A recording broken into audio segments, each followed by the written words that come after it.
पढ़ेंगे जिनका सीना, क़ाल अल्लाहु तआला फिल कुरआन अलम नशरह लक सदरक व क़ाल इमाम अहमद रज़ा खान शमअ दिल मिशकातन, सीना जुजाजा नूर का, तेरी सूरत के लिए आया है सूरा नूर का। अकीदत व मोहब्बत के साथ पढ़ते हैं अल्लाहुम्मा सल्ली अला सय्यदना व मौलाना मुहम्मद व आलिहि व सहबिहि बारिक वसल्लिम। सलातो व सलामुन अलैका या रसूलल्लाह सल्लल्लाहु तआला अलैहि वसल्लम। अल्लामा कमरुज़्ज़मान आज़मी को गुजरात में बहुत साल पहले बुलाया गया, 1 घंटा तकरीर की, और तकरीर करने के बाद जब चले गए तो कुछ गुजरातियों ने गुजराती भाषा में कहा, क्या बोले हजरत? खतीब को बुलाने से पहले ये कमेटी को मलहूज रखना चाहिए कि उनका नहज, उनका अंदाज, उनकी गुफ्तगू सामईन को किस दर्जा समझ में आती है। चूंकि जलसे बहुत होते हैं, कुछ लोगों का मिजाज है कॉमेडी सुनना, तो ऐसे भी खतीब मार्केट में अवेलेबल है, क्योंकि दुनिया है और दुनिया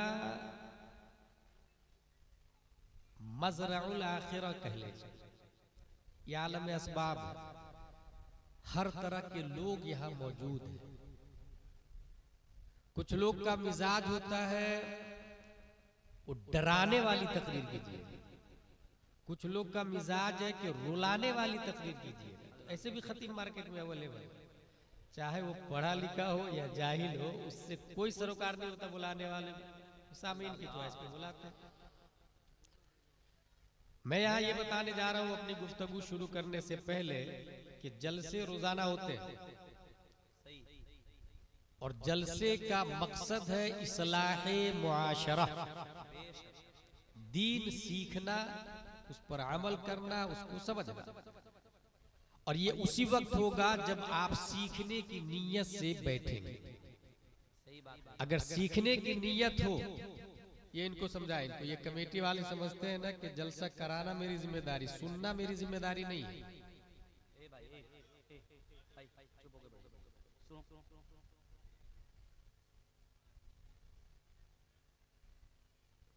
अगर सीखने की नीयत हो तो 1 sentence can change your life, एक बात ही आपकी जिंदगी बदलने के लिए काफी है। अगर सीखने की नीयत ना हो तो ऐसे हजारों जलसे में आपकी शिरकत आमिलतुन नासिबतुन तस्ला नारन हामिया का मुतरादिब बनने में टाइम नहीं लेगा। क्योंकि मैंने तारीख का मुताला किया, एक खतीब ने सिर्फ 3 लाइन की तकरीर की, बस 3 लाइन की। वो तकरीर ये थी, अय्युहन्नास ऐनल मफर अल बहरु मिन वराइक वल अदु अमामकुम व लैसा लकुम वल्लाहि इल्ला सिद्क़ वस्सब्र। मेरे भाइयों कहाँ जाओगे, सामने दुश्मन है, पीछे समंदर है जिसमें शार्क है, ब्लू व्हेल है, वो दोनों जान के दुश्मन है। सिवाय इलाए कलमा हक के दिया is no option, no way, no chance, no street, no path.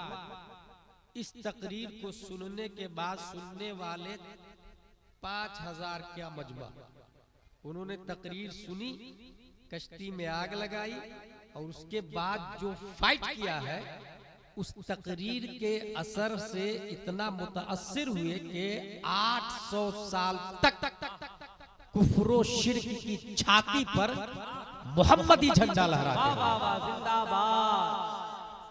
मुकर्रिर खुसूसी का नाम था हजरत तारिक बिन जियाद रज़ियल्लाहु ताला। सुभान अल्लाह। एक और जलसे के बारे में मैंने पढ़ा, उस जलसे के बाद लोग तौबा करके नहीं उठते थे। अभी मैंने देखा नकीब आज़म हिंदुस्तान ने ऐलान किया कि नदीम साहब बाद में पढ़ेंगे, अजहरी साहब पहले, तो 2-3-4 लोगों को उठ के जाते हुए देखा मैंने।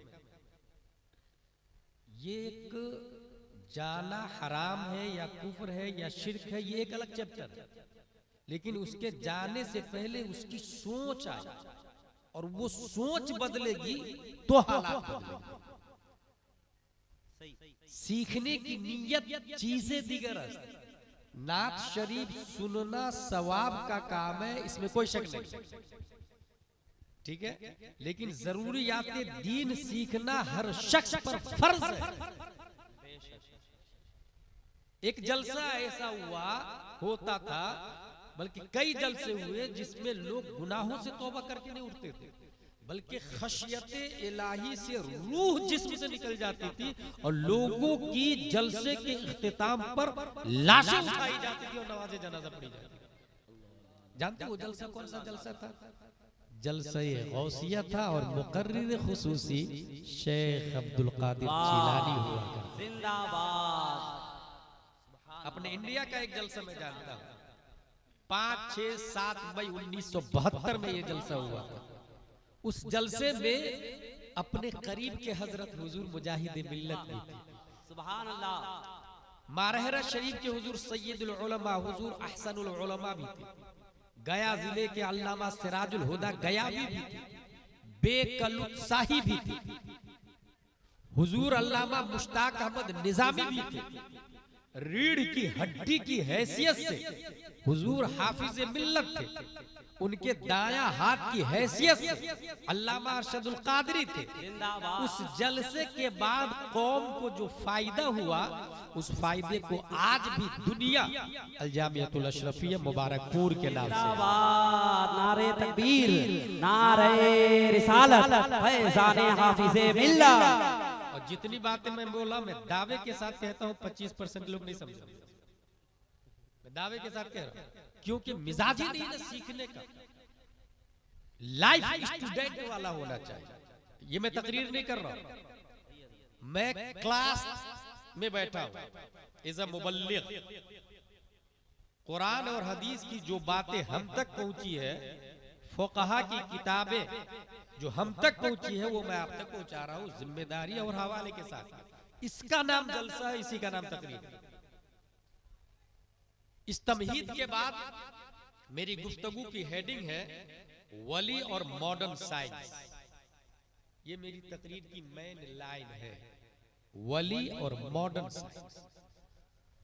वली का एक माना है, आप चैट जीपीटी से पूछ लीजिएगा, गूगल से पूछ लीजिएगा, वो भी बताएगा। मोहब्बत करने वाला, करीब में रहने वाला, ये वली का माना है। इसका मतलब ये हुआ कि नबी से मोहब्बत के बगैर कोई वली हो ही नहीं सकता। अब अगर कोई शख्स कहे कि डोनाल्ड ट्रंप वली है या नेतन्याहू वली है या मोदी योगी वली है, दैट्स इम्पॉसिबल। वली का मतलब है नबी से मोहब्बत करने वाला, और नबी की मोहब्बत ईमान के बगैर मकबूल हो ही नहीं सकती। नबी से मोहब्बत करने वाला।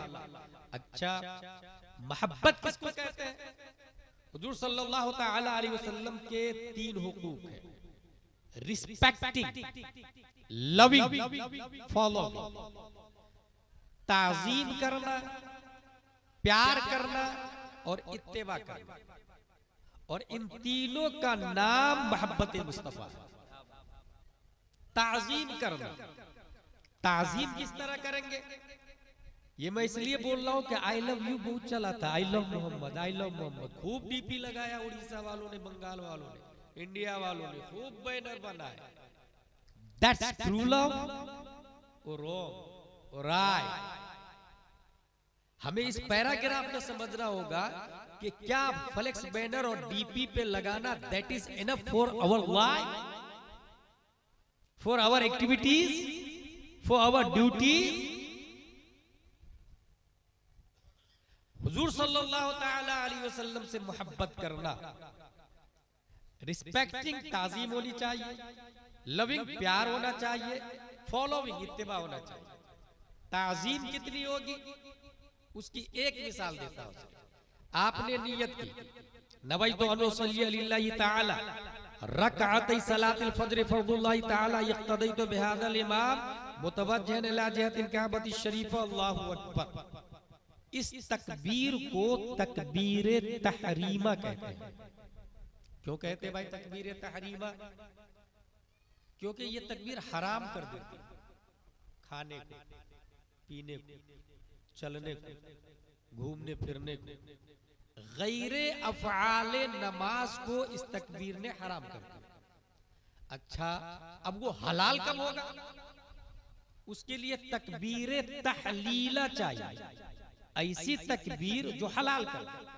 और वो तकबीर है अस्सलामु अलैकुम व रहमतुल्लाह, अस्सलामु अलैकुम व रहमतुल्लाह। अस्सलाम भी तकबीर है, ये भी अल्लाह का नाम है।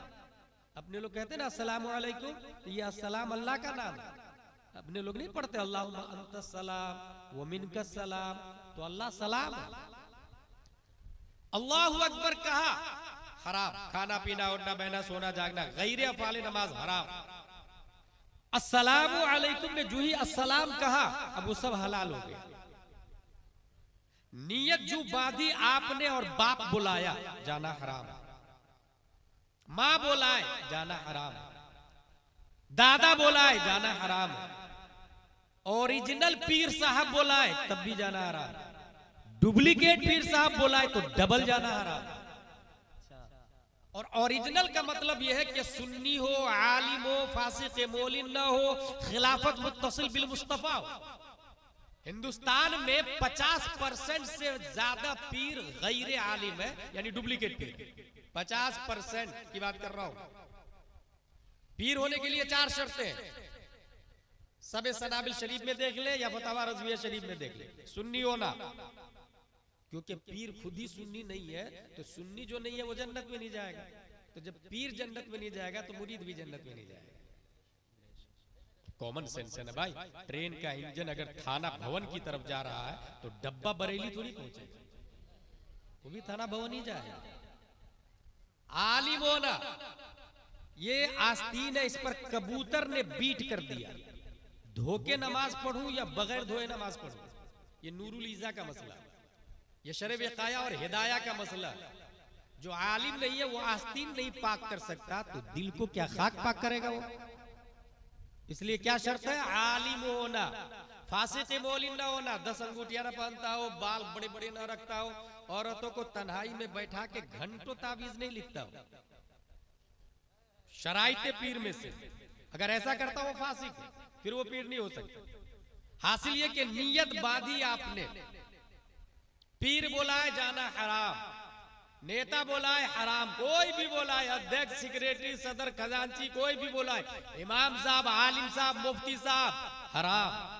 लेकिन नबी बोलाए तो कुरान शरीफ में आया, या अय्युहल्लज़ीना आमनुस्तजीबू लिल्लाहि वलिर्रसूल इज़ा दआकुम, ऐ मोमिनो अगरचे तुम हालत नमाज में रहो, नबी बोलाए तो लब्बैक व सअदैक कहो। अगर 2 रकात की नमाज है, नियत बांध दी आपने, 1 रकात के बाद नबी ने बुलाया, आप पर फर्ज है कि नबी की बात पर लब्बैक कहेंगे। नबी की बारगाह में गए, नबी ने कहा फला काम करो, आपने काम किया, काम में 5 मिनट लगा, 10 मिनट, 15, 20। अब सवाल यह है, वो जो 1 रकात छोड़ करके आए थे, वो है या खत्म हो गई, वो फासिद है या सही है, वो बातिल है या कायम है? इस सिलसिले में विकाया, हिदाया, दिराया, गुरर, शरह, कंस, दकाइक, मुतून, शुरूह, फतावा, तमाम किताबों में ये मज़कूर है। वो 1 रकात बातिल नहीं हुई है, वो 1 रकात खड़ी इंतजार कर रही है। मेरा मुसल्ली आके मुझे पूरा करेगा, मेरा मुकम्मिल आके मुझे पूरा करेगा, मेरा मुतम्मिम आके मुझे पूरा करेगा। मसला ये है, आधा घंटा नबी के काम में लगा, उस पर लाजिम है नबी का काम खत्म करके जाए। वो 1 ही रकात पढ़ेगा, बिना करेगा, उसकी दोनों रकात हो जाएगी। सवाल ये है, आधा घंटा जो नबी का काम किया, उसकी नमाज फासिद क्यों नहीं हुई? अगर पीर का काम करे नमाज फासिद, इमाम का काम करता नमाज फासिद, माँ का काम करता नमाज फासिद, बाप का काम करता नमाज फासिद, मगर नबी का काम किया, नमाज फासिद क्यों नहीं? तो किताबों में यह लिखा, जो नबी का काम है वो अल्लाह का काम है। नबी की बात पर अमल करना ये अल्लाह की इबादत है, और अल्लाह की इबादत से एक इबादत दूसरी इबादत को बातिल नहीं करती। बल्कि गुलाम जिलानी अज़हरी जिम्मेदारी से बोलता है, जिस नमाज में नबी ने बुला लिया, उस नमाज से बेहतर कोई नमाज नहीं। नारे तकबीर, नारे रिसालत, अज़मते मुस्तफा। रिस्पेक्टिंग, लविंग, प्यार करना, सब लोग कह रहे हैं नबी से मैं प्यार कर रहा, नबी से मैं प्यार कर रहा। शेख सादी अपनी किताब में लिखते हैं, बुलबुला इश्क जब परवाना ब्यामोज का सुख्तरा जाशुद वो आवाज न आयत। बुलबुल अगर इश्क सीखना है तो परवाने से सीख। शमक के गिर्द चक्कर लगा के जान तक दे दिया और एक बार भी नहीं बोला मैं आशिक शमा हूं, एक बार भी नहीं बोला आई लव यू शमा। जब परवाना ब्यामोज का सोख्तारा जाशुद वो आवाज न आया। रिस्पेक्टिंग, लविंग, फॉलो, इत्तेबा, नबी की पैरवी। नबी ने दाढ़ी रखी, हम भी दाढ़ी रखी। नबी ने अमामा शरीफ पहना, हम भी पहने। नबी ने नमाज पढ़ी, हम भी पढ़ी। नबी ने झूठ नहीं बोला, हम भी नहीं बोले। नबी ने रोजा रखा, हम भी रखे। नबी ने लौकी शरीफ पसंद किया, हम भी पसंद करेंगे। एक ऐसा भी बाप था, क्या आप ऐसे बाप हैं? एक ऐसा बाप था अपने बेटे के बोला लौकी नबी की सुन्नत है, बेटे ने बोला मुझे पसंद नहीं। बाप ने बोला घर से निकाल, जो नबी को पसंद है वो तुझे पसंद नहीं तो तू मुझे पसंद नहीं। फॉलोइंग, नबी की इत्तिबा। एक ऐसे सहाबी को मैंने पढ़ा, वो रास्ते से ऊंट पे बैठ के, नदीम भाई ऊंट पे बैठ के जा रहे थे अमामा शरीफ में। ऊंट रोक के अपने अमामा को उछल के बबूल के पेड़ में फंसाया, झाड़ में फंसा, उछल के। कहा हुजूर आप ऐसा क्यों कर रहे हैं? कहा एक दिन नबी इधर से गुजर रहे और उनका अमामा शरीफ यहां फंस गया। नबी की मुर्दा सुन्नत को मैं जिंदा कर रहा हूं। इत्तिबा। मोहब्बत की कुछ और मिसाल दे देता हूं। ग़ज़वा उहद के बाद कुफार मुशरिकीन ने साजिश की और ग़ज़वा बनी मुस्तलक मारिज़ वजूद में आता है। रईसुल मुनाफिकीन उस जमाने के। अच्छा आज के जमाने में मुनाफिकीन है कि नहीं है? नामजद किसी को मुनाफिक कहना जायज नहीं। मैंने पहली कहा जो मैं बोल रहा हूं ना जिम्मेदारी से कुरान और हदीस और फ़ुक़हा की किताबों की रोशनी में बोल रहा हूं। और जलसे का वजूद इसीलिए हुआ है, इस्लाहे मुआशरा, जिसमें अकीदा भी दाखिल है और अमल भी दाखिल है। नामजद किसी को मुनाफिक नहीं बोल सकते, क्योंकि आप जानते हैं उसके दिल में ईमान है कि नहीं। वो नबी थे जिन्होंने मुनाफिक को नाम ले ले के मस्जिद से भगा दिया। तू निकल, तू निकल, अय्युल फुला उखरुज, अय्युल फुला उखरुज। वो नबी थे और वही नबी फरमाते हैं हल्ला शक्कता कल्बा। क्या तुमने उनके सीना को फाड़ के देखा है कि क्या लिखा हुआ? आज के जमाने में किसी को अकीदतन मुनाफिक नामज़द नहीं कहा जाएगा, अमलन हो सकता है और वो एक अलग चैप्टर है। रईसुल मुनाफिकीन अब्दुल्ला बिन उबय इब्ने सलूल ने कहा लई रजाना इलल मदीना लयुखरिजन्नल अअज़्ज़ु मिनल अदल। हम निकले, हम लौटेंगे मदीना और वहां से इज्जत वाले जिल्लत वाले को निकाल देंगे। और मुराद क्या लिया? हम मोहम्मद को निकाल देंगे माज़ल्लाहि रब्बिल आलमीन। हुजूर सल्लल्लाहु अलैहि वसल्लम को जिल्लत वाला कहा, मोहब्बत का तकाजा देखिए। इसी रईसुल मुनाफिकीन का बेटा तलवार निकाला और बाप के सामने खड़ा हुआ, कहा बाप सुन, जब तक तू ये बोलेगा नहीं कि रसूलुल्लाह इज्जत वाले हैं और तू जिल्लत वाला है, उस वक्त तक तलवार को मैं अंदर डालूंगा नहीं। बोल तू जलील है, रसूलुल्लाह इज्जत वाले। तलवार के डर से रईसुल मुनाफिकीन ने अपने जुमले से रुजू किया। क्या आज अगर हमारा बाप सुले कुल्ली और वहाबी हो जाए तो हम तलवार निकाल के बोलते हैं बोल हम आला हजरत वाले हैं, नहीं तो तेरी गर्दन उड़ा दूंगा। अगर नहीं बोलते हैं तो फिर I love Muhammad, that is not true. आपका अमल आपके कौल के खिलाफ है, आपका दिल आपकी डीपी के खिलाफ है। What is behind in your heart opposite your banner. उसने फौरन रुजू किया, तब तलवार को अंदर दाखिल किया। हजरत मुहीसा रज़ियल्लाहु ताला अन्हु ने नबी के कहने पर एक यहूदी की गर्दन उतार दी। हजरत मुईसा के भाई ने बहुत मारा अपने भाई को। तुमने उस यहूदी को मारा जो कर्ज देता था, जो काम देता था, उसके अनाज का असर अभी भी हमारे बदन में, और उस यहूदी को तुमने मार दिया। जानते हैं हजरत मुईसा क्या कहते हैं अपने भाई से? क्या आप अपने भाई से ऐसा बोल सकते हैं? हजरत मुईसा फरमाते हैं, सुन, नबी ने तो यहूदी को कहा कत्ल करने के लिए, मैंने कत्ल कर दिया। अगर नबी कहते तुझे मार डाल तो मैं तुझे भी कत्ल कर देता। I love Muhammad, that's true.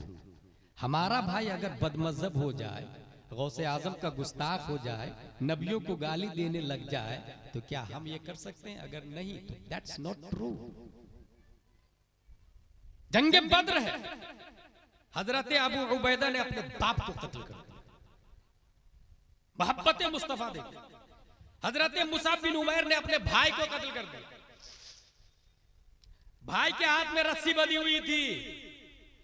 Hazrat Musab बिन उमैर फरमाते हैं, साहबा से मजबूत रस्सी बांधना, इसकी मां बहुत मालदार है, फिदिया अच्छा मिलेगा। मुसाब बिन उमैर के भाई कहते हैं, भाई भाई भाई, आपने मुझे नहीं पहचाना, मैं आपका सगा भाई। का गलत, तू सगा भाई होता तो नबी की तरफ से आता, अबू जहल की तरफ से नहीं आता। सगा भाई होता तो नबी की तरफ से आता, अबू जहल की तरफ से नहीं आता। इसी जंग में हजरत उमर बिन खत्ताब ने अपने मामू आस का कत्ल कर दिया। आस का। इसी जंग में हजरत अली ने अपने कई रिश्तेदारों को कत्ल कर दिया। कई रिश्तेदारों। इसी जंग की बात है। हजरत अबू बकर से ईमान लाने के बाद उनके बेटे ने कहा, अब्बू अब्बू, डैडी डैडी, कई बार आप जंगे बद्र में मेरी तलवार की जद में आ गए थे, बाप होने की वजह से छोड़ दिया। अब उनका जवाब सुने हजरत अबू बकर का, सुन, अगर तू एक बार भी मेरी तलवार की जद में आ जाता तो गद्दारे मुस्तफा होने की बुनियाद पर तुम्हारी गर्दन उड़ा दे। जिंदाबाद जिंदाबाद। That's true love, the profit Mustafa सल्लल्लाहु अलैहि वसल्लम। इसको मोहब्बत करते हैं, अलामत मोहब्बत, नबी से मोहब्बत करते हैं। मोहब्बत करने के लिए वली होना शर्त है, मैंने शुरू ही में बताया, वली के लिए मोहब्बत करना शर्त है, और ये मोहब्बत के तकाजे हैं, ये मोहब्बत की अलामत है। काजी अयाज ने मोहब्बत की एक पहचान लिखी है, उसको सुने। वो फरमाते हैं, अल्लाह से मोहब्बत की अलामत यह है कि वो कुरान से मोहब्बत करेगा, और कुरान से मोहब्बत की अलामत यह है कि वो साहिब कुरान से मोहब्बत करेगा, यानी हुजूर सल्लल्लाहु अलैहि वसल्लम से। और साहिब कुरान से मोहब्बत की अलामत यह है कि आपकी सुन्नत से मोहब्बत करेगा, और सुन्नत से मोहब्बत की अलामत यह है कि आखिरत से मोहब्बत करेगा। सुन्नत से मोहब्बत का मतलब आखिरत से मोहब्बत, दुनिया से मोहब्बत नहीं। आखिरत से मोहब्बत की अलामत यह है कि दुनिया से बुग़्ज़ करेगा, दुनिया से बुग़्ज़ रखेगा। गौर कीजिएगा, नबी से मोहब्बत की पहचान बता रहा हूं। और दुनिया से बुग़्ज़ की अलामत यह है कि दुनिया से बकदरे जरूरत लेगा, जखीरा अंदोज़ी नहीं करेगा। अब आप में कितने लोग हैं जिनकी एफडी है, बैंक बैलेंस है, 1 मकान, 2 मकान, 3 मकान, 4 मकान है, कितने जोड़े कपड़े हैं। देखिए काजी अयाज क्या लिख रहे हैं, दुनिया से कदरे जरूरत लेगा, जरूरत से ज्यादा लेना ये मोहब्बत मुस्तफा की अलामत नहीं है। और कदरे जरूरत का मतलब यह है कि अगर रोटी चटनी से काम चल रहा हो तो बिरयानी खाना ये जरूरत में दाखिल नहीं है। मुस्तहब होना अलग डिपार्टमेंट है, जरूरत होना अलग डिपार्टमेंट है, याद रखिएगा। मुस्तहब होना अलग है, जरूरत होना अलग है, जायज होना अलग है। मैं जरूरत की बात कर रहा हूं। अगर रोटी चटनी से काम चल रहा हो, ऐसी सूरत में बिरयानी खाना ये जरूरत में दाखिल नहीं, जायज होना अलग है। इस मोहब्बत की इस अलामत को मैंने तलाशना शुरू किया। 1322 हिजरी में कोई ऐसा आदमी मिले जिसमें नबी की मोहब्बत की यह अलामत हो, नबी की मोहब्बत की यह पहचान किसी इंसान के अंदर हो। कोई इंसान ऐसा देखा आपने जिसके अंदर नबी की मोहब्बत की यह पहचान हो? हमने तलाशना शुरू किया। कर्नाटका में तलाशा, नहीं मिला। गुजरात में तलाशा, नहीं मिला। आंध्रा में तलाशा, नहीं मिला। तेलंगाना में तलाशा, नहीं मिला। यूपी में तलाशा, नहीं मिला। बंगाल में तलाशा, नहीं मिला। लेकिन जब उड़ीसा में तलाशा, 1322 हिजरी 8 मुहर्रमुल हराम और 22 मार्च 1904 में शेख अब्दुल मन्नान की पीठ से एक बच्चा तसर्रुफात की करवटें लेता हुआ रईस आजम उड़ीसा है, मगर अलामत मोहब्बत मुस्तफा उनके अंदर पाई गई। मैं समझ गया कि हवेली मेहमानों के लिए, बिरयानी मेहमानों के लिए, मगर खुद झोपड़पट्टी में रह रहे थे, रोटी चटनी खा रहे थे। बात समझ में आ गई कि 14वीं सदी हिजरी में अगर कोई मोहब्बत के इस मेयार पर उतरता है तो वो धामनगर का हबीबुर रहमान मुजाहिद मिल्लत है। जिंदाबाद, नारे तकबीर, नारे रिसालत, अज़मते मुस्तफा, दरबारे हुजूर मुजाहिद मिल्लत। वली के लिए क्या शर्त बताई मैंने? मोहब्बत नबी की होनी चाहिए। पहचान दे दी मैंने आपको। अब सुनिए, हमारे यहाँ भी इस जगह का नाम क्या है? चांदनीपुर। मिर्जापुर में भी गौस पैदा हो सकता है, वली पैदा हो सकता है। गौस एक है हर जमाने का। उसके बारे में आला हजरत लिखते फतावा रज़विया शरीफ में, हजरत इमाम हसन बसरी से लेकर इमाम महदी तक गौसियत की कुर्सी पर शेख अब्दुल कादिर जिलानी बैठे हुए हैं, जिनकी तरफ ये जलसा मंसूब है। किसको वली बनाना और किसको माजूल करना है, ये जिम्मेदारी उन्हीं की है। और जरूरत पड़ती है किसी पोस्ट, कोई पोस्ट खाली रहता है तो वो चोर को भी वली बना के भेज देते हैं। ये सुन चुका आप लोगों ने। यहां पर ये जहन में रखे कि होगा वली वही जो आलिम है, जो आलिम नहीं वो वली नहीं हो सकता। मेरे पास फोन गया ये कि आपने बोला वली होने के लिए आलिम होना शर्त है। मैंने कहा ना, तो बोले वो गौसे आजम ने जो चोर को वली बना के भेज दिया तो वो कब आलिम बन गया? जवाब सुनिए। अच्छा, सवाल करना अच्छी बात है, लेकिन नीयत सीखने की हो, हक जानने की हो, डैमेज करने की नीयत न हो, तबाह बर्बाद करना और बदनाम करने की नीयत न हो। इस्लाम को, अशिया को, किताबों को। उसने क्या कहा? आपने ये कहा वली होने के लिए आलिम हो जाना शर्त है। चोर को जो गौसे आजम ने वली बनाया तो आलिम कब बना? उसका जवाब दिया मैंने, और ये हदीस से साबित है। मैंने उससे ये कहा कि तुम इस बात को मानते हो कि चोर को वली बना दिया? कहा बिल्कुल। मैंने कहा जब इस बात को मान रहे कि चोर को वली बना दिया, तो क्या गौसे आजम इस पर कादिर नहीं है कि उस चोर की जिहालत को खत्म करके पहले आलिम बनाया फिर वली बना के भेज दिया? वाह वाह वाह वाह वाह वाह। सामने वाला चुप। और ये हकीकत है, अल्लाह ताला किसी जाहिल को वली नहीं बनाता, और बनाता है तो पहले इल्म अता फरमा देता है, पहले इल्म अता फरमाता है। हासिल ये कि एक गौसे आजम इमाम हसन बसरी से लेकर इमाम महदी तक, और एक हर जमाने का गौस होता है। वलियों की किस्में हैं, अवतार है, अफराद है, अब्दाल है, रिजालुल गईब है, ये सब वलियों की किस्में। हर जमाने का जो गौस है वो मिर्जापुर में भी हो सकता है, मगर उसके लिए शर्त है। शर्त यह है कि मोमिन हो और हराम न खाता हो। याद रखिएगा, मोमिन हो और हराम न खाता हो। अगर आपको 1 करोड़ रुपया मिल जाए रास्ते पर तो आप क्या करेंगे?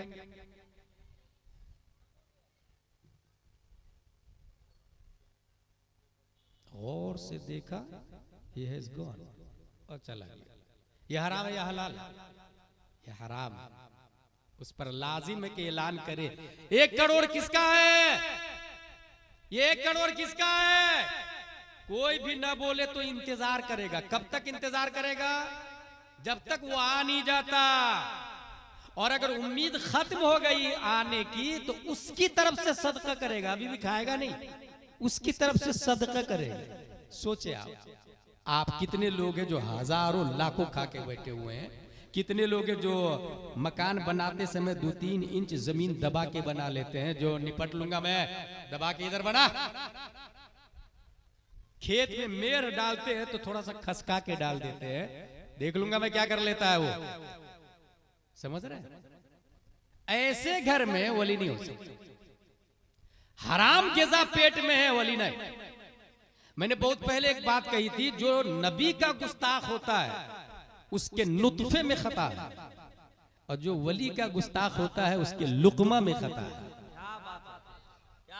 नबी का गुस्ताख नुत्फा में खता, वली का गुस्ताख लुकमा में खता। आपको अगर भूख लगी है, कोई नहीं देख रहा, खाना खा लिया आपने, सही किया या गलत? बिल्कुल गलत। एक आदमी था ऐसे, उसको बहुत शिद्दत की भूख लगी थी, खाना खा लिया उसने। खाना खाने के बाद ख्याल आया, यार ये तो मैंने सही नहीं किया यार, चलो खाना वाले को ढूंढते। वो खाना वाले को ढूंढने लगे, ढूंढते ढूंढते ढूंढते बड़ी मुश्किल से खाना वाला मिल गया।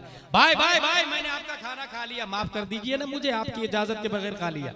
उन्होंने कहा नहीं, माफ नहीं करूंगा मैं, अंधी लंगड़ी लूली बहरी बेटी है, निकाह करना पड़ेगा। That's point. अब उन्होंने सोचा कि अगर माफ नहीं करेगा तो दोज़ख में जाऊंगा, और माफ कर दिया तो जन्नत में जाऊंगा। तो अब दो अजाब है उसके सामने, एक अंधी लंगड़ी लूली लड़की को ले लो तो दोज़ख में नहीं जाओगे, या तो ये अजाब लो या वो अजाब, दोज़ख वाला अजाब या तो फिर ये लड़की वाला अजाब। उन्होंने सोचा ये तो 40-50 साल की जिंदगी है, वो वाला जो अजाब है वो तो हमेशा, मरने के बाद तो खत्म ही नहीं होने वाला। और नियम ये है, इदज्तमाअतिल बलियतान फख्तिर अखफ़हुमा, जब दो अजाब जमा हो जाए तो छोटे वाले को ले लीजिए। इन्होंने 30 साल 40 वाला अजाब ले लिया, अंधी लंगड़ी लूली से शादी कर लेता हूँ, 30-40 साल के बाद मर जाऊंगा, मरने के बाद हूर मिलेगी, जन्नत में जाऊंगा। यही फैसला करना, ये हंसने की नहीं, समझने की बात। कभी भी हराम काम करने का मन करे ना, तो यही सोचिए कि इसका फायदा टेम्पररी है, वक्ती है, और रिजल्ट जो उसके बाद में है वो अनलिमिटेड है, वो दायमी है। उसके बाद आगे आपने सुना होगा, रूम के अंदर गए तो बहुत खूबसूरत लड़की, या आपने किससे सुना होगा? अपने इमाम साहब से। हाँ, ये जरूर शर्त है कि इमाम साहब अगर आलिम हो तो सुना होगा आपने, इमाम ही नाज रखा हो या गैर आलिम, तो इसमें फिर इमाम साहब की गलती या उलमा की गलती नहीं। कमेटी वाले क्या करते हैं, भाई इनको समझाए, उनको समझाए, तो मैंने क्या बोला बताए, लाखों रुपया जलसा में खर्च हुआ है ना, सिर्फ सुनने के लिए ना। अगर आपने सीखा ही नहीं कुछ तो फिर क्या फायदा हुआ इस जलसे से? ये उसी इमाम से सुनने को मिलेगा जो इमाम आलिम होगा, और इमाम आलिम उस वक्त होगा जब कमेटी माकूल तनख्वाह देगी। और माकूल तनख्वाह का मतलब यह है कि 40-50 हजार रुपया महीने का, कम से कम, कम की बात बता रहा हूं, एक इमाम की तनख्वाह होनी चाहिए 40 से 50 हजार। लेकिन कुछ इतने नालायक लोग हैं, वो सोचते हैं कि अगर आलिम साहब आएंगे तो वो तकरीर करेंगे, ये हराम ये हलाल, इसलिए मैं आलिम को लाता ही नहीं, उस इमाम को लाता जो तकरीर ही नहीं करे। माज़अल्लाह रब्बिल आलमीन। ऐसी सोच कमेटी की भी है। कुछ ऐसे सदर साहब है जिसका शराब का कारोबार है, वो सोचते हैं आलिम साहब लाएंगे तो वो बोलेंगे शराब हराम, इसलिए आलिम ही को नहीं लाया। कुछ ने लाया और तकरीर की कि गर्लफ्रेंड रखना हराम, बॉयफ्रेंड बनाना हराम, और सिक्योरिटी का बेटा वो गर्लफ्रेंड रखे हुआ, सिक्योरिटी ने इमामी साहब को बदल दिया। माज़अल्लाह रब्बिल आलमीन। ये समझने वाली बात, इमाम आलिम हो और आलिम हक बोलने में किसी की परवाह नहीं करे, दीन गालिब रहे। और अगर इमाम आलिम और तकरीर करे तो आप मुझसे ज्यादा नजराना उनको दे। वो हर जुमा आधे घंटे की तकरीर मुझसे अच्छी कर लेते हैं, मेहनत करके नई तकरीर करते, मैं एक तकरीर कई जगह कर लेता हूं। वो आलिम साहब आपकी मस्जिद में नई तकरीर हर जुमा को करते हैं, इसलिए हर जुमा को 50 रुपया 100 रुपया मुसाफा भी किया करें। और यहाँ पर एक बात मैं जरूर बताता हूँ कि अगर मैं ये ऐलान करूं कि मस्जिद बनानी है, कौन देगा पैसा? हजरत मेरी तरफ से सरिया, मेरी तरफ से सीमेंट, मेरी तरफ से रेत, मेरी तरफ से पूरा मीनारा मेरी तरफ से बनेगा। हजरत मेरा नाम लिख लीजिए, एक साहब पूरा मार्बल मकराना से आएगा मेरी तरफ से। 5 करोड़ की मस्जिद 2 साल के अंदर बनके तैयार हो जाएगी। सही बोल रहा हूँ कि गलत? ऐसे करोड़पति है लोग उड़ीसा में, सही बोल रहा हूँ? अब वो 5 करोड़ की मस्जिद से जाके पूछे, मस्जिद साहब आप तो 5 करोड़ की हैं, बताइए ना वुजू में कितने फराइज है? मस्जिद बताएगी वुजू में 4 फराइज है, चेहरा धोना, हाथ धोना, मसा करना, पांव धोना। मस्जिद साहब, मिंबर साहब आप तो मकराना से तशरीफ लाए, मार्बल साहब आप बताइए ना गुस्ल में कितने फराइज है? मस्जिद का मार्बल बोलेगा गुस्ल में 3 फराज है, कुल्ली करना, नाक साफ करना, पूरे बदन पे पानी बहाना ना। आप झूमर साहब से पूछे, आप तो मुंबई से तशरीफ लाए, आप बताइए ना इस्लाम की बुनियाद कितनी चीजों पर है? झूमर बोलेगा इस्लाम की बुनियाद 5 चीजों पर है, तौहीद, नमाज, रोजा, ज़कात, हज। मतलब 5 करोड़ की मस्जिद साइलेंट है, वायलेंट इमाम है। मस्जिद साकित है, नातिक इमाम है। मस्जिद खामोश है, बोलता इमाम है। 5 करोड़ की मस्जिद और इमाम जाहिल और नाजरा खा हो, मिर्जापुर की जहालत का खात्मा नहीं होने वाला। और अगर मस्जिद खजूर की शाख तना पत्तियों से बनी हुई हो और इमाम इमामुल अंबिया हो, तो मुक्तदी अबू बकर, उमर, उस्मान और अली बन के मैदान में निकलना। जिंदाबाद, नारे तकबीर, नारे रिसालत, अज़मते मुस्तफा। मैं क्या कह रहा था, इमाम अच्छा होना चाहिए, माकूल तनख्वाह दे, अच्छा इमाम होना चाहिए। अच्छा इमाम आपको बता दिया होगा कि वो अंधी लंगड़ी लूली लड़की कौन सी थी। दरवाजे के अंदर दाखिल हुए तो उन्होंने देखा बहुत खूबसूरत लड़की है, पलट कर वापस आए, कहा मैं गलत लड़की के पास चला गया, कहा नहीं सही लड़की के पास गया। वो अंधी इसलिए कि गैर महरम को नहीं देखा, बहरी इसलिए कि बुराई घंटों बैठ के न की न सुनी, लंगड़ी इसलिए कि कदम खिलाफे शरा कभी चला ही नहीं। अब सोचे, गूंगी इसलिए कि जुबान से किसी की गीबत ही नहीं की। वो औरतें, माँ और बहनें सबक हासिल करे जो काम से फारिग होके दरवाजे पर बैठकर पड़ोसन के साथ मिलके घंटों बुराई किया करते हैं और इसको टाइम पास या कार खैर भी समझते हैं। माज़अल्लाह रब्बिल आलमीन। उन्होंने न बुराई की, न देखा, न सुना। अब क्या बताने जा रहा हूं यहाँ पर, गौस आपके यहाँ भी पैदा हो सकता है, याद रखिएगा। मिर्जापुर में शर्त क्या है, बाप हराम ना खाता, ठीक है। माँ गैर महरम को ना देखा, माँ को गैर महरम ने ना देखा, माँ बाप इतने अच्छे हो, शादी हो जाए। अब जो बच्चा पैदा होता है, पैदा होने से पहले हजरत आदम अलैहिस्सलाम ख्वाब में, हजरत नूह अलैहिस्सलाम उस बाप के ख्वाब में, हजरत मूसा अलैहिस्सलाम ख्वाब में, हजरत ईसा अलैहिस्सलाम ख्वाब में, तमाम अंबिया किराम, बल्कि हजरत अबू बकर है, हजरत उमर है, हजरत उस्मान है, हजरत अली, तलहा, जुबैर, हंज़ला रज़ियल्लाहु अन्हुम, प्यारे मुस्तफ़ा सल्लल्लाहु अलैहि वसल्लम, तमाम अंबिया और सहाबा किराम की मौजूदगी में हजरत अबू सालेह के ख्वाब में आते हैं और इरशाद फरमाते हैं, या अबा सालेह इन्नल्लाह अअताका इब्नन हुवा वलिय्यी व वलिय्युल्लाह व महबूबी व महबूबुल्लाह व सयकूनु लहू शानुन फिल औलिया कशानी बैनल अंबिया व रसूल। ए अबू सालेह, तुम्हारे यहाँ जो बच्चा पैदा हो रहा है वो मेरा भी वली है, अल्लाह का भी वली है, वो मेरा भी महबूब है, अल्लाह का भी वो महबूब है। और अनकरीब उनकी शान तमाम वलियों में वैसी ही होगी जैसे मेरी शान तमाम नबियों में है। वो बच्चा कोई और नहीं, 470 हिजरी में जीलान की धरती पर शेख अबू सालेह की पीठ से, उम्मुल खैर फातिमा के पेट से पैदा होने वाला शेख अब्दुल कादिर जीलानी है। जिंदाबाद, जिंदाबाद, नारे तकबीर, नारे रिसालत, फैज़ाने हुजूर गौसे आज़म, करामते हुजूर गौसे आज़म। अब मेरी तकरीर का पहला चैप्टर खत्म हो गया, अब दूसरा चैप्टर शुरू हो रहा है। वो मा अलैना इल्लल बलाग से पहले कुछ बुनियादी बातें। मैंने क्या कहा था, वली और मॉडर्न साइंस।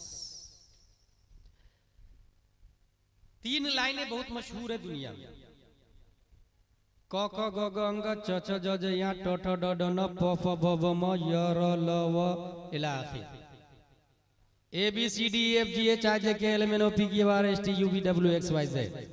अलिफ बा ता सा जीम हा खा दाल दाल रा ज़ा सीन शीन सॉ ग क़ ज़ ऐन गैन फा क़ाफ काफ लाम मीम नून वाव हालम अलिफ हमज़ा या। ठीक है, ये जो क ख ग ग और ABCD वाला है ना, इन लोगों का कहना है कि हमने बहुत तरक्की कर लिया है। The world has been changed in global village। Technology, laptop, role top, satellite, iPhone, NASA, Tesla सब बीट कर रहे हैं। चैट जीपीटी, अलग अलग कंपनी के AI अलग अलग तरीके से आ रहे हैं। एक साइंटिस्ट है जो पैदा हुआ 1993 में, उसका नाम है चार्ल्स बेनिट। वो टेलीपोर्टेशन का नजरिया दे रहा है, क्वांटम टेलीपोर्टेशन। जर्रात की हालत का दूसरी जगह बराह रास्त मुंतकिल होना। इसको यूं समझ ले आप, क्वांटम टेलीपोर्टेशन क्या है, एबीसीडी वाले क्या कर रहे हैं, एक आदमी मिर्जापुर में होगा, दूसरा आदमी चांद पर होगा, इसको कुछ देंगे तो उसके पास चला जाएगा, इसको कहते हैं क्वांटम टेलीपोर्टेशन। इसकी तैयारी चल रही है मुकम्मल तौर से। आपने छोटी शॉर्ट क्लिप में देखा होगा, इंसान मशीन में जाता है और गायब हो जाता है, टेलीपोर्टेशन। बहुत खुश हो गए हम, दुनिया में इतनी तरक्की कर गए, क्वांटम टेलीपोर्टेशन को वजूद में ला रहा है। किसने कहा ये नर्सरी एलकेजी यूकेजी वाले, सीबीएसई वाले ने, क ख ग घ वाले ने। हमने कहा जा आली बात आशा पढ़ के बता, या सरनल कुरान की तरफ आ, दारुल उलूम मुजाहिदे मिल्लत की तरफ आ, जमदा शाही रोनाही अशरफिया अमजदिया जामियातुर रज़ा की तरफ आ। तामीर अदब में एक बात लिखी हुई है, तामीर अदब, प्राइमरी की किताब से बात कर रहा हूं मैं, तामीर अदब, क्वांटम टेलीपोर्टेशन की दलील दे रहा हूं। बादशाह सियाहत के लिए निकला, गन्ना की खेती देखा, उसका मन किया कि ये है क्या, का फल है क्या, कैसा लगता है, बोले बहुत मीठा। गन्ना तोड़ा, छीला और खाया तो मजा आ गया उसको। कहा यार मेरे मुल्क में गन्ना, मुझे पता ही नहीं, टैक्स लागू कर दिया इसको। कहा हर साल टैक्स भरना पड़ेगा गन्ना का, ये सोच लिया, सोचाई अभी है, सोचाई टैक्स देगा, टैक्स में गन्ना आएगा, मजे से मैं भी, मेरी बीवी भी, मेरे बच्चे भी खाएंगे। ये सोचा, एक गन्ना खा लिया, अब दूसरा गन्ना खाया, रसी नहीं है उसमें। किसान से कह रहा क्या बात है, उस गन्ना, वो गन्ना बहुत मीठा था और रसीला था, इसमें तो रसी नहीं है। जानते किसान ने क्या बोला, लगता है बादशाह की नीयत खराब हो गई है। That's quantum teleportation. उसकी नीयत गलत हुई, नीयत खराब हुई, उसका असर गन्ने पर आ गया। क्वांटम टेलीपोर्टेशन, नीयत खराब हुई, असर गन्ने पर आ गया। That's quantum teleportation. एक इंसान यहां सोचा, और जो आप सोच रहे, जैसे ट्विंस ब्रदर नहीं होता, दो जुड़वा भाई, ये जो सोचता है वो सोचता है, इसको मारे तो उसको तकलीफ होती है। That's quantum teleportation. और इसकी दूसरी दलील मैं ये देता हूं कि ये तो 21वीं सदी ईस्वी है ना, पीछे पलटे 15वीं सदी हिजरी है ना, 14वीं 13वीं 12वीं 11वीं 10वीं 9वीं 8वीं 7वीं 6वीं 470 हिजरी में शेख अब्दुल कादिर जिलानी पैदा होते हैं, और आप ही ने बैक वक्त 70 घरों में दावत को कबूल कर लिया। क्या बात है, वाह। Quantum teleportation. ये क ख ग घ वाले अभी भी सक्सेस नहीं हुए हैं टेलीपोर्टेशन, और 900 साल पहले गौसे आजम ने प्रैक्टिकली करके दिखा दिया। वली और मॉडर्न साइंस याद रखिएगा। दूसरी दलील, एक साइंटिस्ट है जिसका नाम है डेविड हार्वे, ये भी एबीसीडी वाला है, ये पैदा हुआ 1878 में। इसका कहना क्या है, स्पेस टाइम कंप्रेशन। आपके लिए 1 घंटा, दूसरे के लिए 1000 साल, आपके लिए 1 किलोमीटर, दूसरे के लिए 1000 किलोमीटर, ये पॉसिबल, ये बोल रहा है। कौन बोल रहा है, ये डेविड हार्वे। मैंने कहा यार ये कौन सी तू नई बात बोल रहा, और कौन सा दुनिया में तीर मार लिया तुमने, कौन सी चीजें डिस्कवर्ड कर ली तुमने, जरा कुरान शरीफ तो पढ़। या सरनल कुरान तामीर अदब कंप्लीट करके, अम्मा पारा कंप्लीट करके कुरान शरीफ तो पढ़ो तो समझ में आएगा। हजरत हुजैर अलैहिस्सलाम 100 साल तक ठहरे, और अल्लाह ने फरमाया कम लबिस्ता, काल लबिस्ता यौमन व बादा यौम, 100 साल के बाद कह रहे एक दिन या आधा दिन ठहरा हूं। उनके लिए आधा दिन, दूसरों के लिए 100 साल। इसी को कहते हैं टाइम कंप्रेशन। Time compression. अब रहा के स्पेस कंप्रेशन, आपके लिए 1 किलोमीटर, दूसरे के लिए 1000 किलोमीटर। ये आइंस्टाइन ने बाद में नजरिया दिया है, नदीम भाई। आइंस्टाइन का बाप था ये डेविड हार्वे, उसने ये पहली नजरिया दे दिया था उसे। किसी के लिए 1 किलोमीटर, किसी के लिए 1000 किलोमीटर। बहुत खुश हो गए कि नई चीज, तय मकानी मैंने दिया, मकान सिमट जाता। दुनिया के सामने न्यू थ्योरी पेश की, साइंसदानों का बाप बना, गिनीज बुक में नाम भी आया। मैंने कहा जरा इस्लाम को तो पढ़ ले, अलिफ लाम मीम सयक़ूल तिलका रुसुलन तनालु वल मुहसनात ला युहिब्बु व इदा समिअ वलौ अन्ना क़ाल अल मलउ वअलमु यअतदिरुन व मा मिन दाब्बा व मा उबर्रिउ रुबमा सुब्हानल्लज़ी असरा बिअब्दिही लैलन मिनल मस्जिदिल हराम इलल मस्जिदिल अक़सा अल्लज़ी बारकना हौलहु लिनुरियहु मिन आयातिना इन्नहु हुवस समीउल बसीर। फतावा रज़विय्या में आला हज़रत लिखते हैं प्यारे मुस्तफा के बारे में दराशब अज़ल अबदरा वाहिदिया वो बिदायत और निहायत रा दरजत नुक्ता मुत्तहिदीन मुस्तफा शबे मेराज में माजी में भी गए थे फ्यूचर में भी गए थे बिगिनिंग और एंडिंग को एक डॉट में हमारे नबी ने 1400 साल पहले देख लिया है। जिंदाबाद नारे तकबीर नारे रिसालत अज़मते मुस्तफा शाने मुस्तफा पैगंबरे इस्लाम। अरे वो तो मेरे नबी है सल्लल्लाहु अलैहि वसल्लम। उनके बेटे के बेटे के बेटे के बेटे शेख अब्दुल कादिर जिलानी फरमाते हैं अगर मैं मगरिब में रहूं और मेरा मुरीद मशरिक में और उनको जरूरत पड़े तो वहीं से हाथ बढ़ा के तय मकानी तय मकानी वली और मॉडर्न साइंस मेरा चैप्टर है तय मकानी यहीं से हाथ बढ़ा के मैं उसकी मदद कर देता हूं। तीसरा साइंटिस्ट है उसका नाम है जेम्स प्रेस्कॉट जोल। जेम्स प्रेस्कॉट जोल ये पैदा हुआ है 1818 में। इसका नजरिया आया है। इसका क्या कहना है एनर्जी ट्रांसफॉर्मेशन एक चीज अपनी हकीकत को बदल के दूसरी चीज में मुंतकिल हो जाती है। अच्छा ये कॉमन है। इसने एक थ्योरी बनाई एक ज़ाब्ता दिया। इसकी मिसाल दूं आपको। आप मोबाइल में व्हाट्सएप पे जाते हैं और व्हाट्सएप पे बोलते हैं नदीम रजा फैजी साहब अस्सलाम वालेकुम तो वो लिखा के जाता है बटन आता है उसका लिखा के जाता है। यह है एनर्जी ट्रांसफॉर्मेशन। वॉइस को राइटिंग में कन्वर्ट कर दिया। और मिसाल दूं घर की। घर में कूलर जो चलता है तो उसमें पानी डालते हैं। पानी कहां जाता है हवा बन जाता है। Energy transformation. बात करते तो वहां लिखा के प्रिंट आउट होता है। Energy transformation. माँ और बहनें घर में चूल्हा फूकती है पाइप से फूक मारती है तो मुंह से हवा निकलती है उधर जाके शोला बन जाता है। Energy transformation.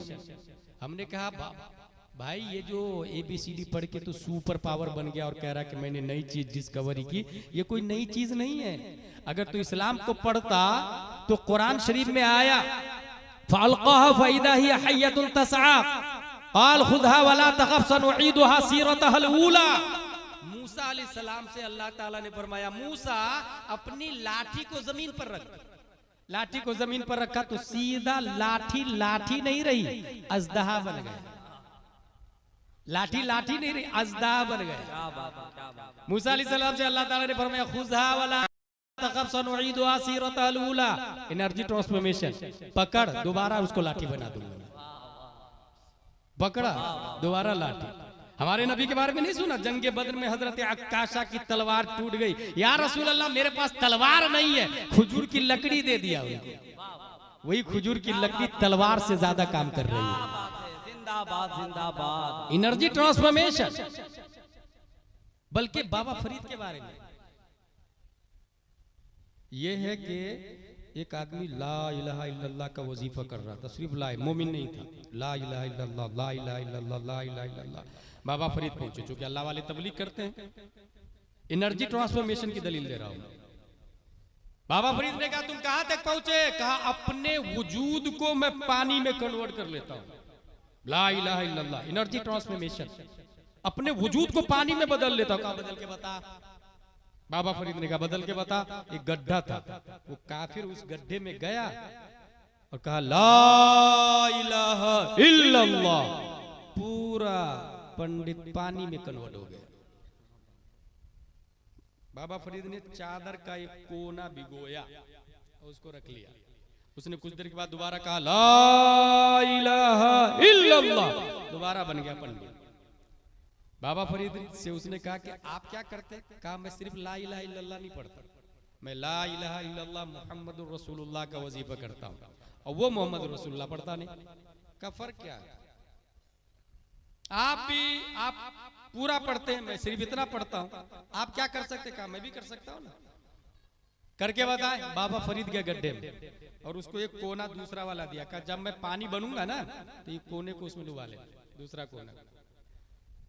बाबा फरीद ने कहा ला इलाहा इल्लल्लाह, बाबा फरीद पानी, उसने कोना दूसरा भिगो के निकाल लिया।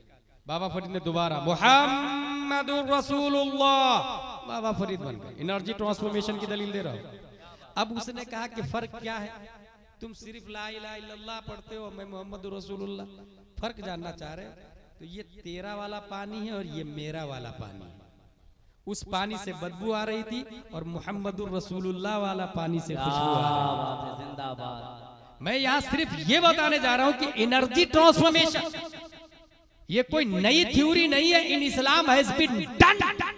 और एक सबसे बड़ी और दलील दे दूं गौसे आजम के हवाले से, तमाम साइंटिस्ट ने मिलकर पूरी दुनिया को एक देहात बना दिया। मैं उससे पूछा कि दुनिया को कितनी छोटी किया, कहा हम 3 इंच के स्क्रीन पे हम दुनिया को दिखा सकते हैं, www.liveamerica.com।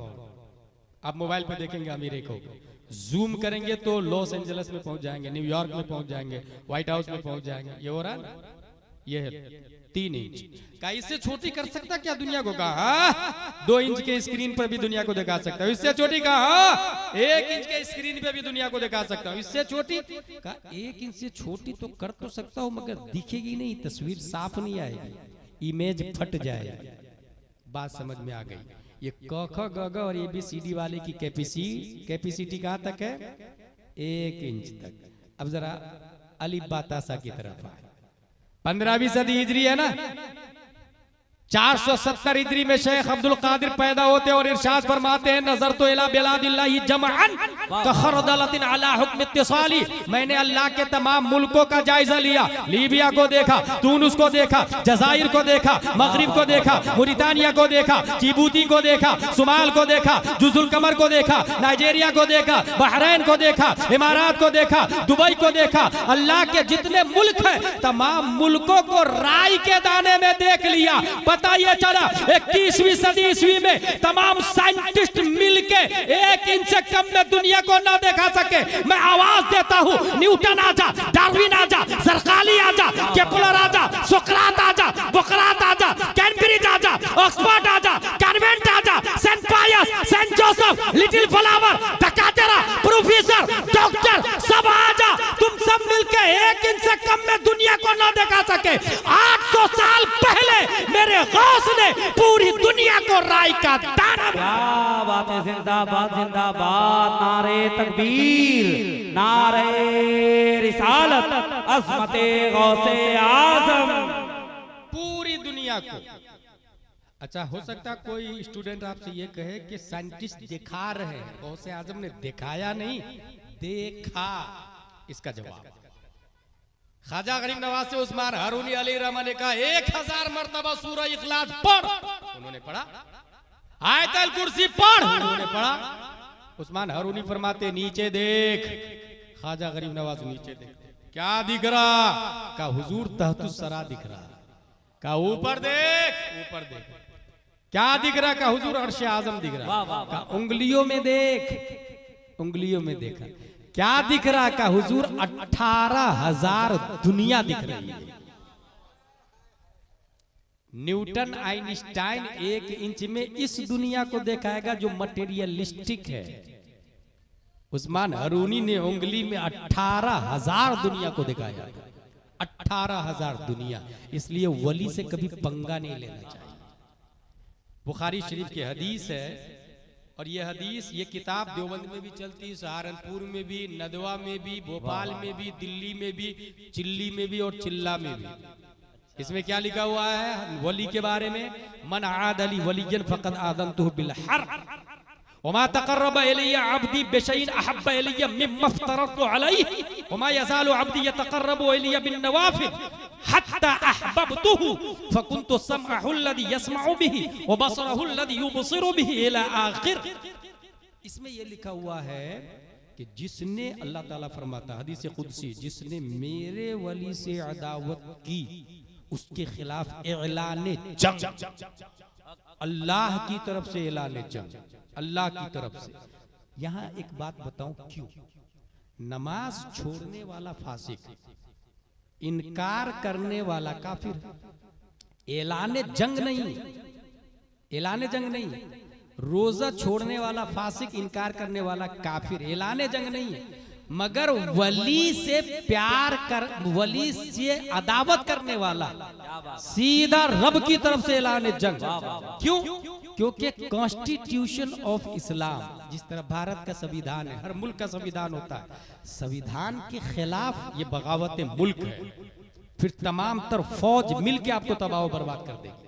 ऐसे ही संविधान ऑफ इस्लाम, इस्लामिक कॉन्स्टिट्यूशन के खिलाफ कोई बोलेगा तो सही राइट रॉन्ग करने वाले ये औलिया एजामी है, ये औलिया एजामी है।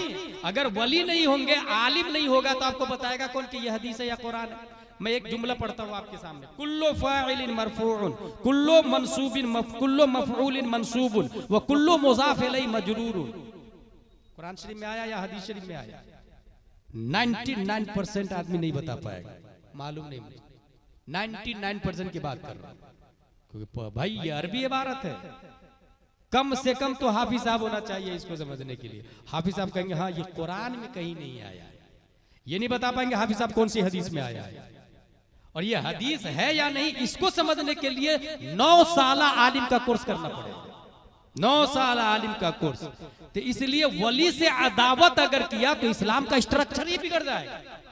इसलिए जिसने वली से अदावत की, अल्लाह की तरफ से ऐलान जंग, क्योंकि वही हमें बताते हैं सही क्या है, गलत क्या है, और ये सही और गलत का जो जान लिया, समझिए वो आदमी नजात पा जाएगा।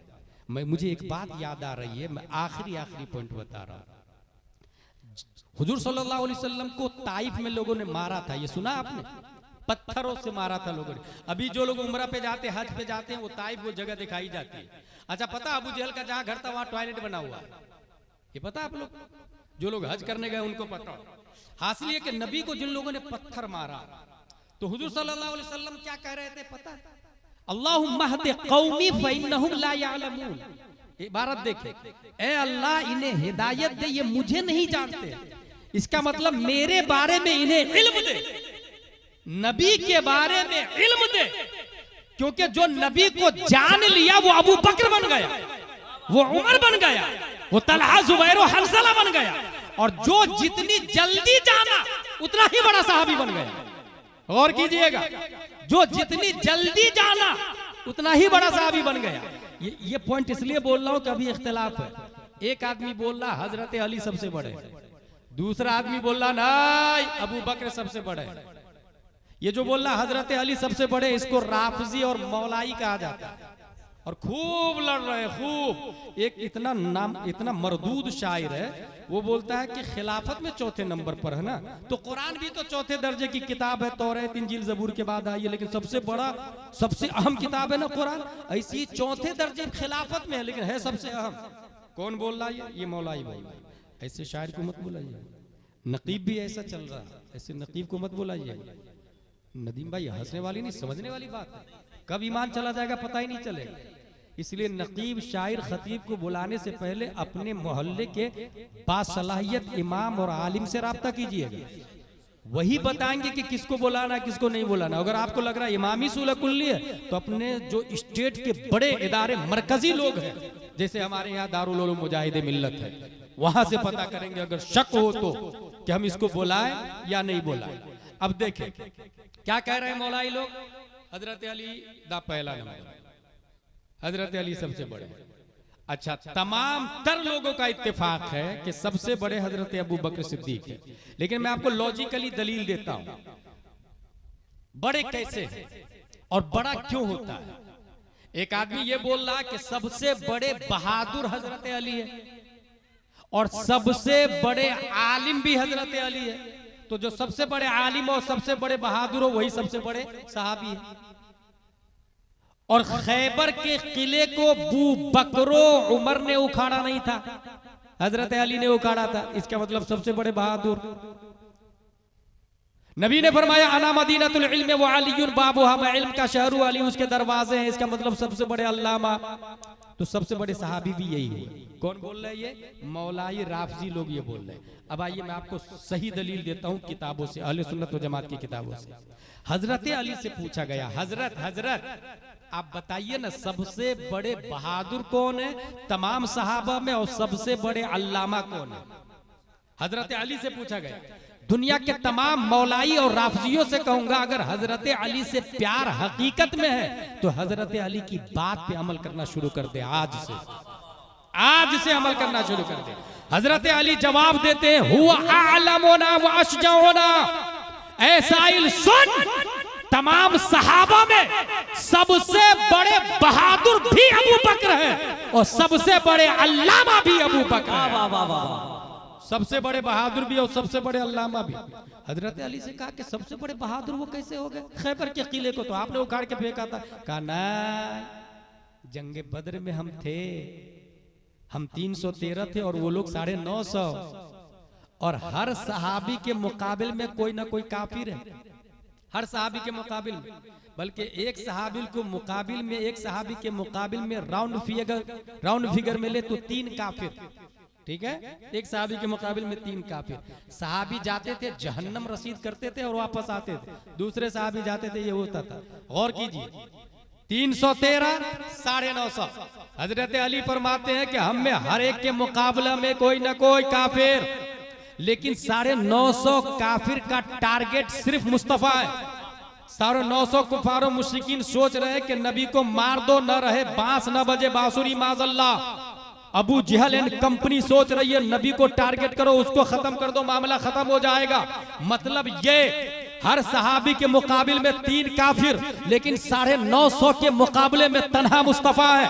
उनके मुकाबले में अब ऐलान हुआ सहाबा में, कौन है जो नबी का बॉडीगार्ड रहेगा, कौन है जो नबी का खादिम रहेगा, कौन है जो नबी की झोपड़ी के गेट पर चौकीदारी करेगा। नबी के लिए झोपड़पट्टी बनाई गई थी, उस झोपड़पट्टी का नाम था अरीश। नबी अरीश झोपड़पट्टी में आराम गाह है। ऐलान हुआ नबी के दरवाजे पे कौन रहेगा, जो राउंड करेगा, घूमेगा, जो देखेगा। अबू जहल का तीर तो नहीं आया, उतबा का तीर तो नहीं आ रहा, शीबा का तीर तो नहीं आ रहा। 950 के तलवारों के जद में रहने के मुतरादिफ ऐलान हुआ, कौन है जो नबी के खादिम बन के नबी की खिदमत में रहेगा।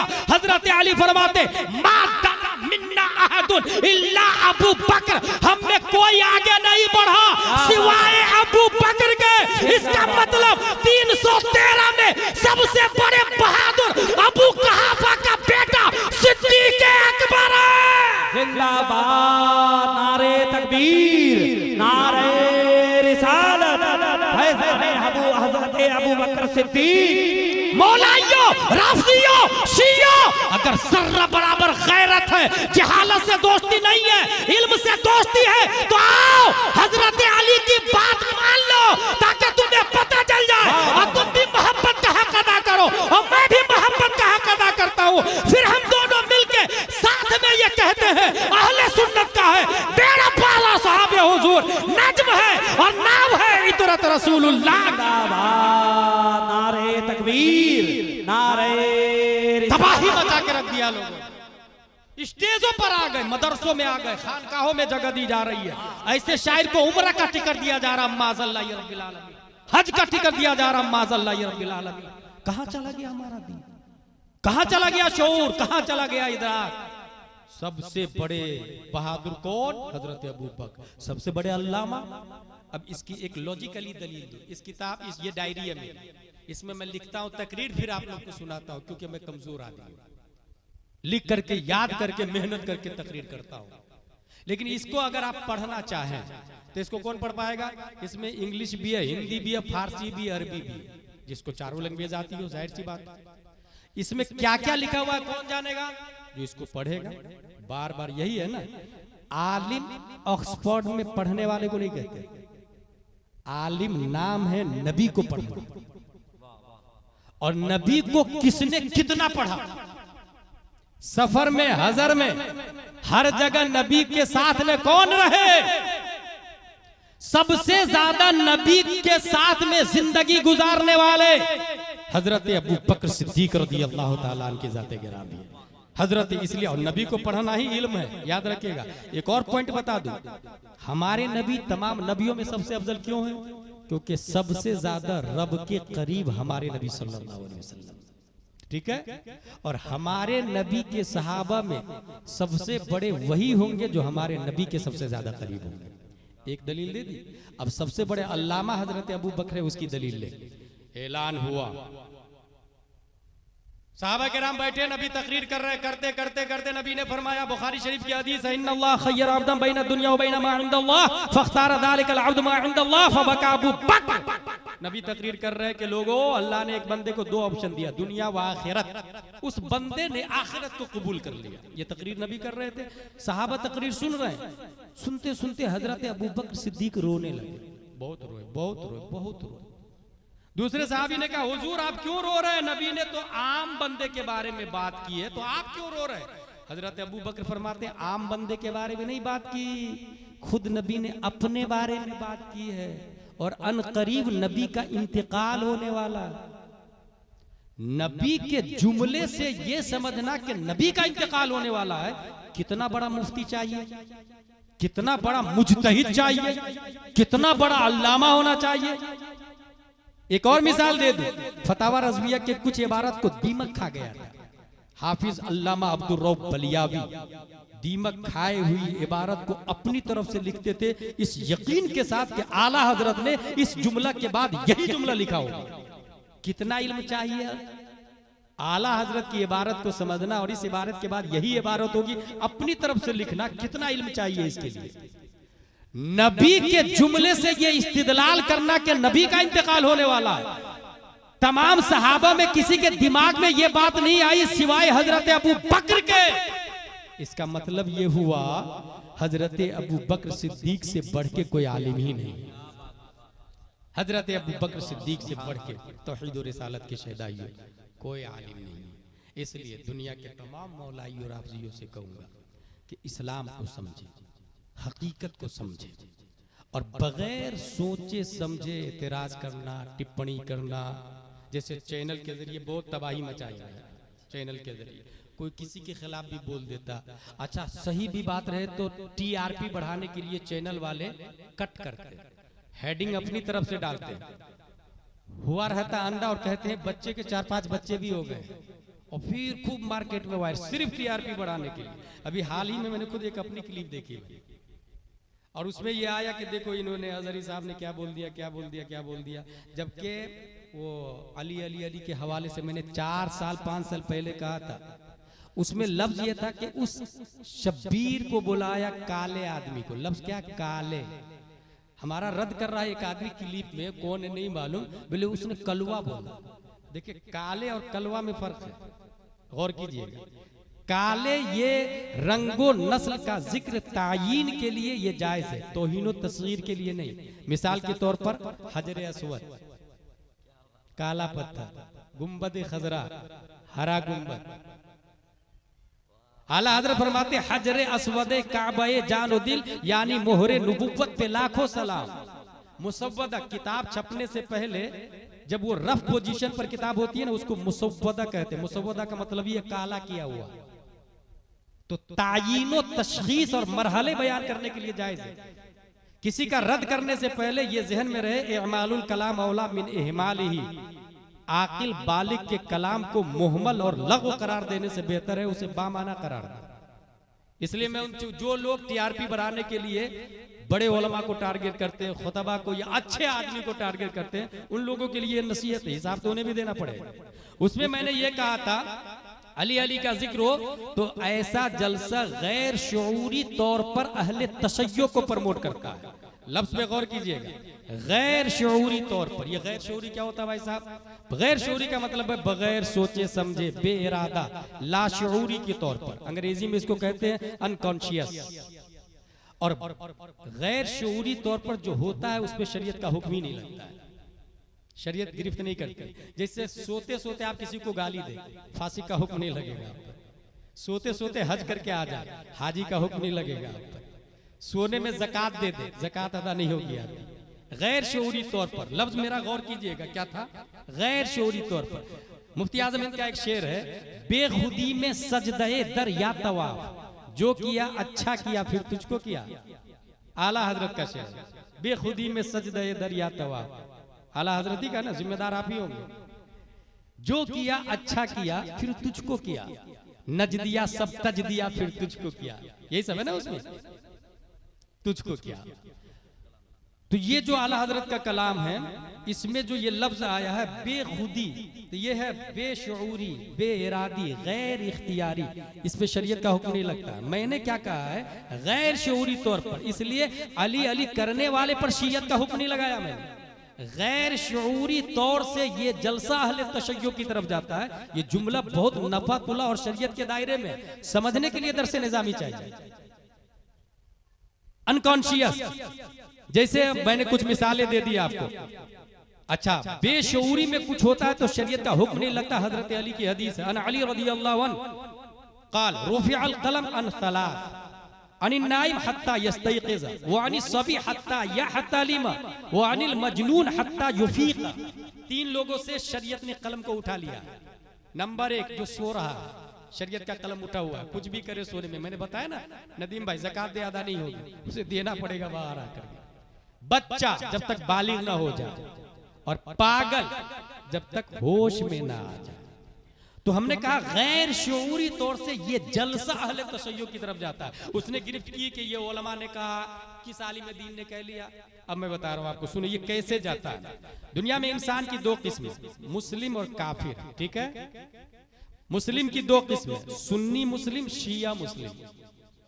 शिया भी मुस्लिम ही है काफिर की नजर में।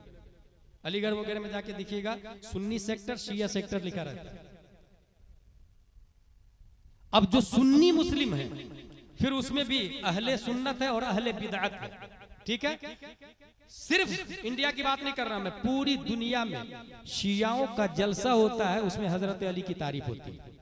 अबू बकर का नाम नहीं लिया जाता, उमर का नाम नहीं लिया जाता। गौर कीजिएगा। अब जिस जलसे में हजरत अली अली अली अली हो, हजरत अली की तारीफ हो, हजरत अबू बकर उमर का जिक्र न हो, तो हमारा जलसा और उनके जलसे में क्या फर्क रहा। मैं ये नहीं कह रहा वो शिया हो गए, यही तो समझने वाली बात है कि आपका अकीदा सही है, मगर आपके जलसे में अबू बकर का जिक्र नहीं हुआ तो गैर शऊरी तौर से वो अहले तशय्यो की तरफ जाता है। यानी आपका जलसा भी बगैर जिक्र अबू बकर के, उनका जलसा भी बगैर जिक्र अबू बकर उमर के, तो ये अबू बकर के जिक्र न करने में मुशाबहत हुई। और हदीस शरीफ में मन तशब्बह बिकौमिन फहुव मिनहुम, जो जिसकी मुशाबहत इख्तियार करेगा वो उसी में से है।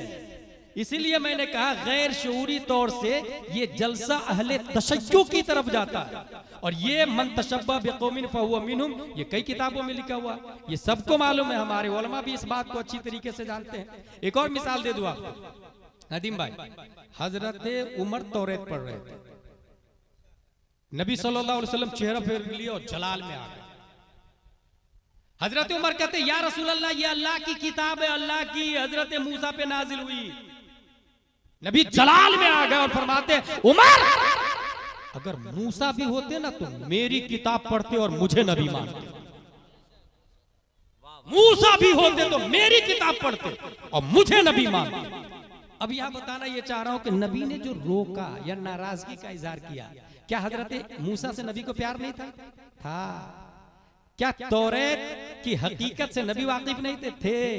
मगर उमर का पढ़ना गैर शऊरी तौर से यहूदियत को प्रमोट करता है, यहूदियत को प्रमोट करता है। इस वजह से हुजूर सल्लल्लाहु ताला अलैहि वसल्लम ने मना कर दिया। ये मैं क्यों बोल रहा हूं, किसी भी क्लिप को, किसी भी तकरीर को कटिंग करने से पहले 10 बार सोच ले, किसी पर झूठा इल्जाम नहीं लगाए, पढ़ लिख ले, तब समझ में आएगी बात क्या हक है क्या बातिल है। अल्हम्दुलिल्लाह अहले सुन्नत व जमात की पहचान इस वक्त मसलक आला हजरत है, जिनकी नुमाइंदगी और क़यादत अल्हम्दुलिल्लाह इस वक्त अमीरुल मोमिनीन फिल हदीस हुजूर मुहद्दिस कबीर दामजिल्लु अलैना फरमा रहे हैं। बहुत आसान तरीका है, कोई मसला नहीं समझ में आएगा तो अपने अकाबिर से पूछ लीजिएगा। ऐसे इंजीनियर मिर्जा और जाकिर नायक की तरफ मोबाइल के जरिए लोग माइल हो रहे हैं, इसलिए हमने क्या किया है, एक ऐसा चैनल खोला है जिसमें वीडियो न हो, सिर्फ और सिर्फ ऑडियो और सवालों जवाब हो, ताकि लोगों को बदमजहबों से बचाया जा सके। पहली बात ये ज़हन में रखें, मोबाइल से सिर्फ दीन सीखना ये जायज नहीं है, उस जब तक तहकीक न हो कि ये बात किसकी है और क्या है। इसलिए हर कसो नाकस की तकरीर सुन के उस पर अमल नहीं किया जाएगा। अगर मेरे पास टाइम होता तो तफसील से बताता, फर्क सिर्फ इतना बता के अभी जा रहा हूं। हमने जो चैनल शुरू किया वो चैनल का नंबर दे रहा हूं, उसे नोट करें, उस पे मैसेज कीजिएगा कि अपने चैनल का लिंक भेज दीजिए, इतना ही। बार बार फोन किया या बार बार मैसेज किया तो एक बटन से ब्लैक लिस्ट में जाता है। तो कहाँ इतना टाइम में सबकी सुने आप। चैनल में सवाल जवाब होंगे, दूसरा सवाल करेगा, जवाब आएगा चैनल में, उससे फायदा हासिल करे, दीन सीखे और समझे। चैनल का नंबर है, नोट करें, 90090195330। Listen to me again once more, 90090195330। अल्लाह तबारक व तआला हम सबको कुरान शरीफ, हदीस शरीफ, फिक़्ह शरीफ पढ़ने, समझने, अमल करने की तौफीक अता फरमाए। वमा अलैना इल्लल बलाग। अस्सलामु अलैकुम।